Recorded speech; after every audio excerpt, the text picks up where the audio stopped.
Aloha. I'm Paul Norman. I'm the Executive Director of Neighborhood Place of Puna. And August is Health and Wellness Month. And so I just want to take a moment to talk about health and wellness. I think we all kind of know what to do as individuals, right? We all know that it's good for us to eat healthy. It's good for us to exercise regularly. It's good for us to spend time with family and friends. And it is good for us to do things which help us calm the mind a little bit and lower the stress level in our lives. But have we ever really thought about health and wellness collectively? Have we thought about the health and wellness of our community and our society?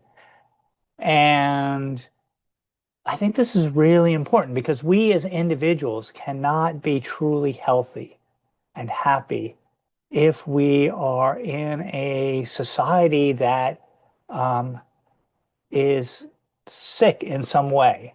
And I think that if we look around, if we're honest and we kind of look around our community, if we look at our society right now, in which there are vast numbers of children and youth who do not have enough food to eat, families who cannot access health care, families who do not have stable housing, who are living out on the street, not to mention all the other individuals who are struggling with substance use and many, many difficulties and can't access help.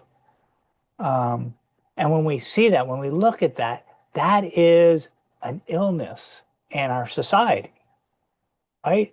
It's fine. You can look around your neighborhood and you're like, oh, all my neighbors are good. We're all, happy. We're doing well and so forth. But that's kind of like saying, oh, if someone asks you, how are you doing? And you say, oh, I'm doing great. Well, except I have liver disease, or I have high blood pressure, or I have a staph infection, right?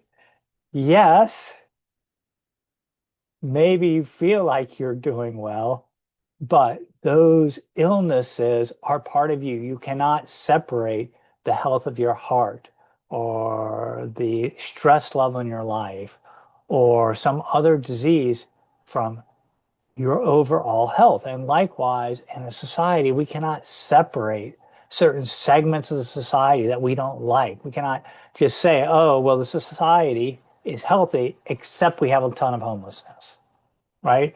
Except that our children don't have enough to eat, except that there are children who grow up on the street because they don't have sufficient housing, right? Because that is part of us, right? We as a society are a whole body and we cannot ignore parts of it. We cannot be in denial about parts of it. So maybe during this month of health and wellness, we should think a little bit about how do we work to help ourselves collectively become healthier, right? How do we lower the stress in our lives, right? How do we lower the anger and hatred and dissatisfaction in our collective lives, right? What are the things that we as a society are consuming, right? Are we consuming media and ideas that are toxic, that are harmful to us, like that are stressful? And how are we acting? How are we exercising as a community, right? How are we coming together and acting collectively to address these physical health issues, the physical health issues which are manifesting as homelessness and poverty and lack of access to healthcare? And also, how are we acting collectively to strengthen ourselves socially, right? Stepping away from our screen and going and engaging with our neighbors and our friends on projects that are important, whether that is here participating in like a canoe club or going to church or getting politically active or participating in a project to restore or protect some ecological area. I mean, there are lots of things we can do collectively that are going to be a little hard and a little bit stressful, but are also going to be deeply fulfilling and help us become better collectively. So for August, I ask you to think a little bit about how we can be healthy as a community, right? How you can contribute to the overall health of us as a community.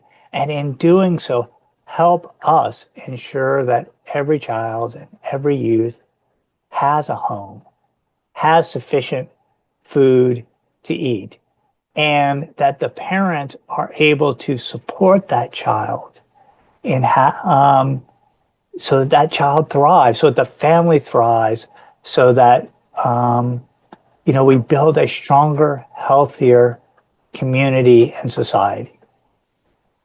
So if you'd like to know a little bit more about Neighborhood Place of Puna or make a donation to support the many families that we serve, please visit neighborhoodplaceofpuna.org.